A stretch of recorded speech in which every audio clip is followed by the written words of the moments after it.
Yeah, well, Matthew, I am really happy to be talking to you today. Wasn't sure if I would be able to get an interview in with you separate to your recording that we did the other day on my birthday. So thanks for making that happen.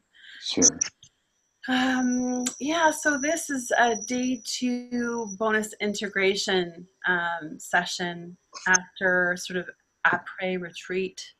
And after the retreat now is over, and we wanted to just really give people the opportunity to let the TLC seeds that they may have started to germinate start to grow and get a little nourishment and get a little sound bath with your performance the other night.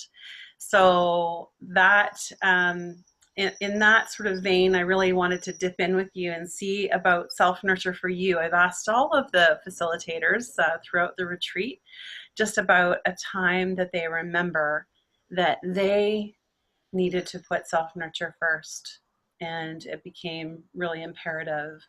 And then what happened?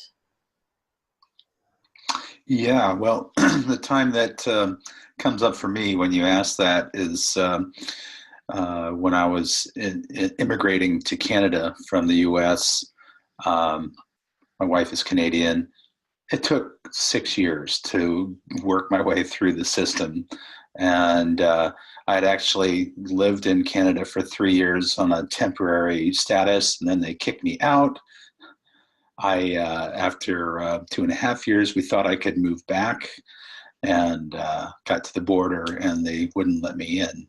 So I was nearly homeless for a short time and ended up living in Bellingham, Washington for about 8 months while the final phases of the immigration got sorted out. So during that time, I leaned heavily on my practices of meditation and breath work and qigong and exercise, and just being mindful. Everything was game on at that point. I dipped into all the tools that I had at my disposal to take care of myself. And ultimately, it turned out to be an incredibly magical time. And the synchronicities that unfolded were off the charts. I felt like I had walked onto a movie set where everyone was waiting for me to just show up and step into my part. And they all knew me already. It was just incredible. So, Awesome. Oh my gosh. yeah, Wow. yeah. Well, I want to say thank goodness that you had some tools in your backpack there when you're stuck in that kind of predicament, because I know a few people that have that story as well. On multiple different borders, um, and it's like one of those. I dread those kinds of things because I had a bit of a complex with locked doors when I was young. It's like I'm not being able to get in or not being able to get out. Right. So it can really actually activate that nervous system and really start jangling things, and to be able to be in that moment and then make a choice like that is not easy.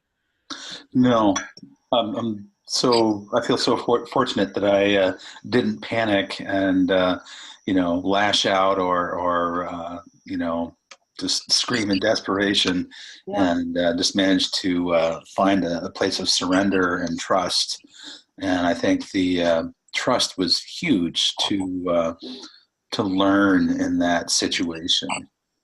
Yeah, and the trust, I'm assuming, that it's in something a little more than a person or even a government Yeah. or a border system. Definitely outside of the Newtonian realm. Awesome, that's great. Yeah, I always find the trust thing. It's easier for me to trust that the universe has my back than it is to maybe trust, any one given person, place, or thing. Right. So yeah, I really love that you're able to find that. And is there really anything that got in the way? I mean, obviously, for sure, your internal systems probably had some panic mode that got in the way of getting that self nurture, kicking that in. Was there any other sort of barriers or hurdles that you had to get over to be able to really implement that self-nurture? I think just the patterns, habitual patterns of not putting my self care as a priority. And so that's like built in programming over time that I had to break through. And maybe it took an extreme circumstance like that for me to recognize, oh, these tools are real and they're there to help me. And yeah, so I really leaned into everything that I could, that was at my disposal.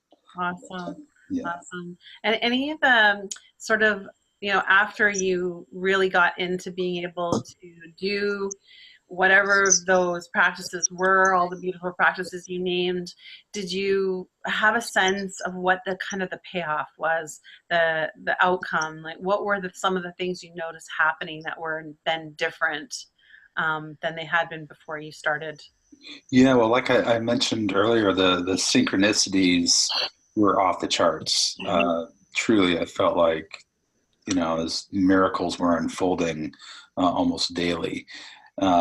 So just that feeling of being in the flow was extremely comforting, and I almost felt like I was in this magic situation, or my life had turned magic in the face of incredible adversity.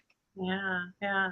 And anything specific that you want to touch on? I'm curious to know if there was like something specific that stands out, that you were like, that could point to and go, this is exactly what changed, or this is how it changed. Um,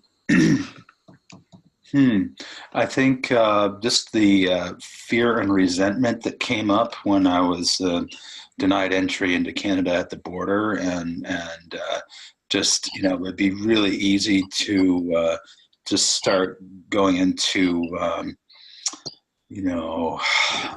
aggressive thinking, I guess you could say, towards the people in uniform there at the border, and the systems and the governments and all that.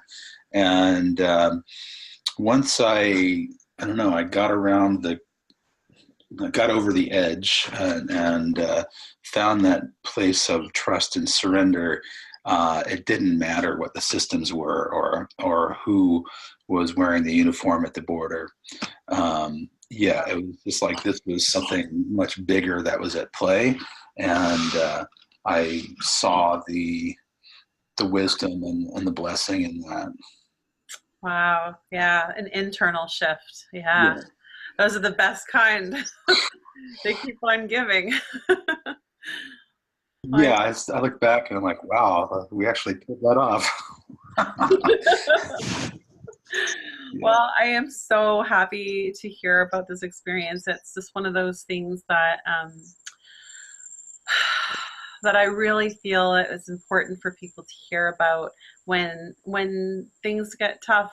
That that there is ways that things that you can call on, supports that can come in, whether they're for you, like, they're calling on a lot of internal support systems.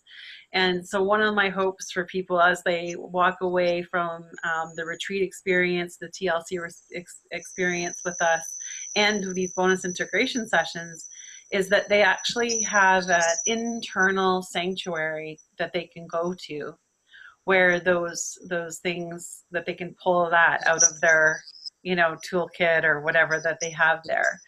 And so it sounds like you have a really embodied experience of that. And so I really appreciate that you are able to share that. I know it's a light, like we all need those lanterns through the dark places. And so thanks for shining yours out on some of us today. I really appreciate that. Truly a pleasure and an honor. Thanks for being part of the retreat, and I will see you soon. Take good care. You too. All Thank you. right. Bye for now. Bye-bye.